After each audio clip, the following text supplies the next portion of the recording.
अस्सलाम वालेकुम नाज़रीन, मैं आज बना रही हूँ आलू अंडे का शोरबा। तो चलो शुरू करते हैं। कैसे बनता है? बनता तो सब घरों में है, लेकिन मैं अपने तरीके से बना रही हूँ। चलो दिखाती हूँ। ये मैंने लिए हैं 4 से 5 अंडे हैं, ठीक है। ये उबल रहे हैं, उबलने के लिए मैंने रख दिए थे क्योंकि ये टाइम भी लगता है इन्हें उबालने के लिए। तो चलो ये दूसरी चीज़ें दिखाती हूँ। मैंने 1 पाव आलू लिए हैं, ठीक है।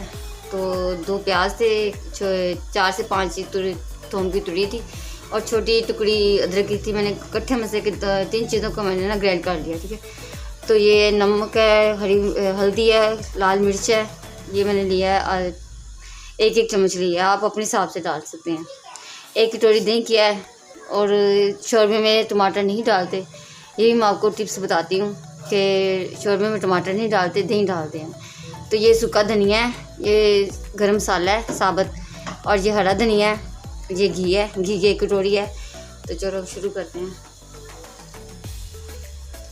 ये देखिए अब अंडे उबल गए हैं, मैंने तो और इसमें डाल दी घी।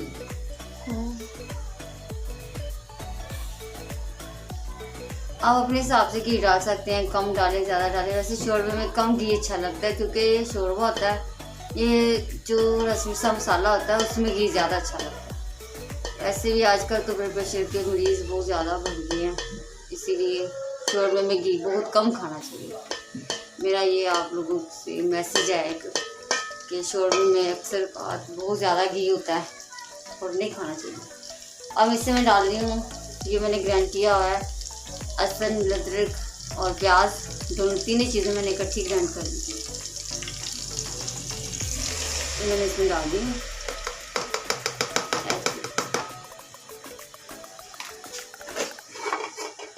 अब इसे अच्छा हल्का कसा नहीं करूँगी इसकी, ठीक है।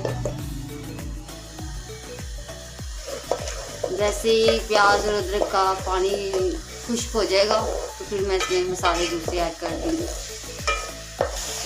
ये पानी खुश्क हो चुका है, जो अदरक लहसुन का पेस्ट का पानी था, जो प्याज का, सब खुश्क हो चुका है। फिर अब मैं इसमें ये नमक और मिर्च जो ऐड कर दूँगी, ठीक है। आपने भी ऐसे ही बनाना है, वरना लहसुन की और अदरक की और प्याज की जो स्मेल होती है ना, वो शोरबे में आती रहती है, तो वो आनी नहीं चाहिए। इसमें थोड़ा सा पानी लगाती हूँ, फिर मिर्ची, देखिए कितना प्यारा मसाला बन गया। इसे ग्राइंड करके डालना है, प्याज को भी, सब चीज़ों को, ताकि ये ना जो प्याज लहसुन होता है ना, वो खड़ा खड़ा सा रहता है, वो होना नहीं चाहिए।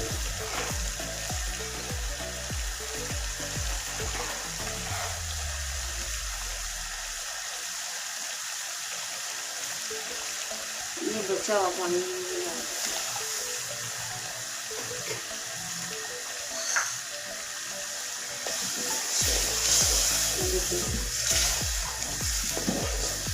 अब मैं इसका धनिया ऐड करने लगी।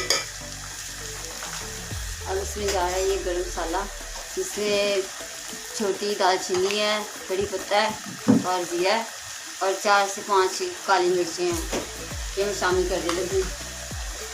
अब इसके बाद मैं आपको बताती हूँ इसकी अच्छे तरीके से कैसे भुनाई करनी है। फिर मैंने इसमें डालने हैं ये जो मैंने हरी मिर्चें रखी थी, 3 से 4, ये डाल देंगे। सब चीज़ें पहले नहीं ऐड कर दी, क्योंकि मसाला टेस्ट में नहीं आएगा। स्टेप दे दे कर डाल देंगे सब मसाले। अब मैं दही डाल देती हूँ। 1 कटोरी दही की छोटी ले लेनी है आपने, वो डालनी है। बस आप लोगों से एक छोटी सी रिक्वेस्ट है कि मेरे चैनल को लाइक और शेयर जरूर करें, ठीक है। आप लोगों की प्यार हो, मोहब्बत होगी तो हम आगे बढ़ सकेंगे, ठीक है। और मेरा मसाला जिस तरीके से बन रहा है मैंने आपको दिखाया, सब चीज़ें मैंने ऐड कर दी हैं। अब जैसे ये तैयार होता है तो मैं आपको दिखाती हूँ। तो चलो ये मेरा मसाला बन चुका है। चलो दिखाती मैं इसमें अब आलू डालने लगी, क्योंकि जब भी आलू शोरबा बनाएं उसमें टमाटर ऐड नहीं करना, ठीक है। दूसरी बात, अदरक लहसुन का पेस्ट है जो उसका पानी पहले ही से ही सुखा लेना है, क्योंकि उसकी स्मेल आती है। तो आप ऐसे मेरे तरीके से बनाएंगे तो अल्लाह ने चाहा तो बहुत ही अच्छा लगेगा। आप ज़रूर घर में ट्राई करें, बनाएं और मेरे चैनल को लाइक और शेयर जरूर करें।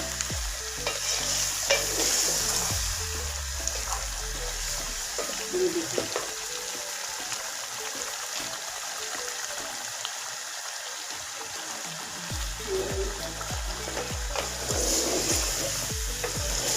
अच्छे तरीके से ऐसे भुनाई करनी है और 5 से 10 मिनट तक करनी है। फिर इससे पानी लगा देना है, हम ढक्कन देंगे ताकि आलू और ये मिर्ची सब चीज़ें इसकी अच्छे तरीके से गल जाएंगी। देखिए अब हमारी आलू के तरीके से भुनाई हो गई है, तो मैं इसमें पानी ऐड करने लगी। इसमें 2 से 3 गिलास पानी के लगाने हैं आपने अपनी फैमिली के हिसाब से, ठीक है। तो ये शोरबा पतला नहीं होगा, ये बात बता देती हूँ कि शायद आपका जहन सोचता हो कि शोरबा पतला हो जाएगा, इतनी फैमिली है तो कैसे पूरा आएगा। इंशाल्लाह अल्लाह ने चाहा तो पूरा आएगा। आप जैसे मैंने मसाला आपको बताया ना, आप ऐसे बनाएंगे तो ज़रूर पूरा आएगा। अपने हिसाब से करेंगे तो वो मुश्किल से ही पूरा आएगा।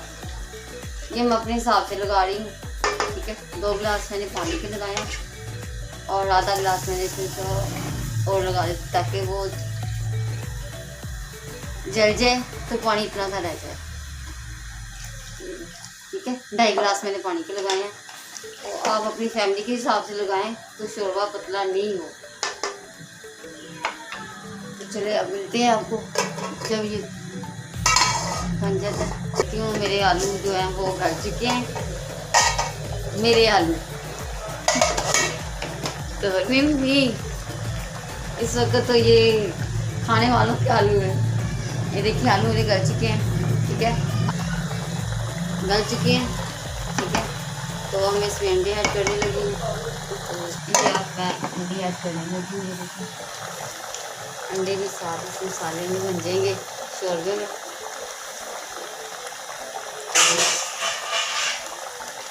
एक और टिप बताती हूँ आपको, जितने मर्जी जी हो खाने वाले, आपने शोरबा गाढ़ा करना हो तो उसका भी एक मसला हल हो सकता है।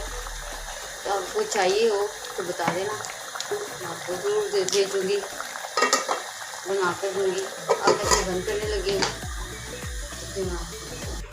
अब मैं इसे बंद कर दी मैंने चूल्हे के फ्लेम को, और मैं अभी इसे ना डिश आउट करती हूँ। तो फिर आपको ये मैंने बोल में डिश आउट कर लिया, ठीक है। अब मैं इसे ना धनिया के साथ डेकोरेट कर लूँ। तो मैं आपको ये मैंने तैयार कर दिया है आलू अंडे का शोरबा। अच्छा लगे तो ज़रूर लाइक और शेयर करें। मैंने ये जो बनाया है आलू अंडे का शोरबा, आप लोग मुझे ये भी बताना है कैसा लगा है। अपने घर पर ट्राई करें सब, तो आप मुझे ज़रूर बता सकते हैं, कमेंट कर सकते हैं। जितनी मर्जी फैमिली हो, मतलब कि जी मेहमान आए हों, आप उन्हें उनके लिए बनाना हो तो इसकी कोई प्रॉब्लम नहीं है। आप इंशाल्लाह में चाहे तो ये पूरा आ सकता है। जैसा मैंने इसे आपको बनाना सिखाया, आप ऐसे मेरे तरीके से बनाएंगे तो इंशाल्लाह ये पूरा आएगा। तो अब अभी रेसिपी में मिलते हैं आपको उतनी देर के लिए। खुदा हाफिज़। मेरे चैनल को लाइक और शेयर ज़रूर कर दीजिएगा।